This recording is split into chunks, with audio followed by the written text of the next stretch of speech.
Hello friends, મારી ચેનલમાં તમારા બધાનું સ્વાગત છે। આજે આપણે બનાવીશું મેથીના લાડુ, જેને શિયાળામાં ખાવાથી શરીરમાં એકદમ ગરમાવો રહે છે અને સેહત પણ સારી રહે છે। અને જો કોઈને હાડકાં અથવા તો કમરના દુખાવા થતા હોય તો એને પણ રાહત મળે છે। તો એના માટે 200 ગ્રામ જેટલો મેથી પાવડર અને એમાં 1 કપ દૂધ ઉમેરી અને એને આખી રાત અથવા તો 4 થી 5 કલાક સુધી આપણે રહેવા દેશું। પછી એક કડાઈમાં આપણે 1 મોટી ચમચી ઘી ગરમ કરી અને મેથી પાવડર જે આપણે દૂધમાં રાખ્યો હતો આખી રાત એને આપણે એડ કરી દઈશું અને એના ગાંઠા છે એ આપણે ભાંગી લેશું। અને મેથી જ્યાં સુધી આપણે પાવડર ફોર્મમાં પાછી ના આવી જાય ત્યાં સુધી આપણે હલાવી અને મિક્સ કરતા રહેશું। અને બરાબર મેથીનો પાવડર શેકાઈ જાય પછી આપણે એને એક બાઉલમાં ટ્રાન્સફર કરી લેશું। પછી આપણે બીજી એક પેનમાં 1 ચમચી તેટલું ઘી ગરમ કરવા માટે મૂકી દઈશું અને આપણે એમાં બધા ડ્રાયફ્રૂટ એડ કરી દઈશું। મેં અહીંયા અડધો કપ જેટલા બધા ડ્રાયફ્રૂટ લીધેલા છે, કાજુ, કિસમિસ, બદામ અને અખરોટ અને ખજૂર છે ડ્રાય એ લીધેલી છે। બધાને આપણે મિક્સ કરી અને સારી રીતે શેકી લેશું કે જ્યાં સુધી એ મસ્ત ક્રન્ચી ના થઈ જાય ત્યાં સુધી આપણે શેકી લેશું। અને પછી આપણે મિક્સર જારમાં એને અધકચરું આપણે પીસી લેશું અને એને પણ આપણે બાઉલમાં એડ કરી દઈશું। પછી આપણે અહીંયા મેં 1 ચમચી જેટલું ખસખસ છે એ પણ એડ કરી દીધેલું છે। પછી આપણે એ જ પેનમાં આપણે 1 ચમચી ઘી ગરમ કરી અને 1 કપ જેટલું નારિયેળનું છીણ છે એ આપણે શેકી લેશું કે જ્યાં સુધી એમાંથી મોઇસ્ચર છે એ અલગ ના થઈ જાય ત્યાં સુધી આપણે એને શેકી લેશું।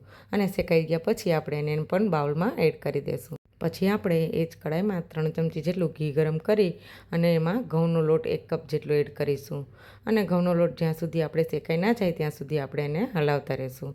ઘઉંનો લોટનો કલર એકદમ ચેન્જ થઈ જાય ત્યાં સુધી આપણે એને શેકતા રહેશું અને ઘઉંનો લોટ શેકાઈ જાય પછી આપણે એને એ જ બાઉલમાં આપણે ટ્રાન્સફર કરી લેશું। મેં અહીંયા ઘઉંનો લોટ જ એડ કર્યો છે। જો તમને અડદનો લોટ અને ચણાનો લોટ એડ કરવો હોય તો એ પણ શેકીને એડ કરી શકો છો। પછી આપણે એ જ કડાઈમાં ઘી ગરમ કરી અને 1/4 કપ જેટલો આપણે ગુંદર એડ કરીશું। બાવળિયો ગુંદર અથવા તો કોઈ બી ગુંદર છે એ આપણે શેકી લેશું।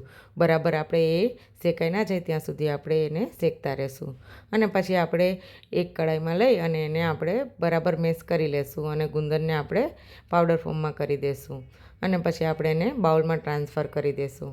બધું બાઉલમાં ટ્રાન્સફર થઈ જાય પછી આપણે એમાં 1 ચમચી સૂંઠ પાવડર એડ કરીશું, 1 ચમચી ગંઠોડા પાવડર એડ કરીશું અને બત્તીસું વસાણું એડ કરી દઈશું આપણે 3 ચમચી જેટલું। આ બધા પાવડર છે એ અત્યારે શિયાળામાં આપણા શરીર માટે બહુ જ સારા છે।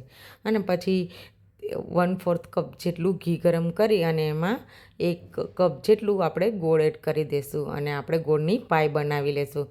જ્યાં સુધી ગોળની પાય છે એકદમ સ્મૂથ ના થઈ જાય ત્યાં સુધી આપણે એને ચડવા દઈશું। ગોળની પાય બની જાય પછી આપણે એ બાઉલમાં ટ્રાન્સફર કરી દઈશું। ગોળની પાય એડ કરી અને આપણે સારી રીતે ચમચાની મદદથી આપણે બધી સામગ્રીને મિક્સ કરી લેશું। બરાબર બધી સામગ્રી મિક્સ થઈ જાય પછી આપણે 2 થી 5 મિનિટ સુધી આપણે ઠંડુ કરવા માટે રાખી દઈશું। ઠંડુ થઈ જાય પછી હાથમાં થોડો પોર્શન લઈ અને આપણે લડ્ડુનો શેપ આપી દઈશું અને 1 બાય 1 બધા લડ્ડુ આપણે બનાવી લેશું। જો તમને વધુ કે ઓછું કાંઈ સામગ્રી લાગતી હોય તો તમે એડ કરી શકો છો। જો તમે આ રીતથી લડ્ડુ બનાવશો તો ખાવામાં એકદમ મજા આવશે અને કડવા પણ બિલકુલ નહીં લાગે। અને જો પ્રેગ્નેન્ટ લેડીઝ હોય તો એના માટે પણ આ મેથીના લડ્ડુ ખાવામાં એકદમ ફાયદાકારક છે, જેના લીધે કમરના દુખાવામાં એકદમ રાહત મળે છે।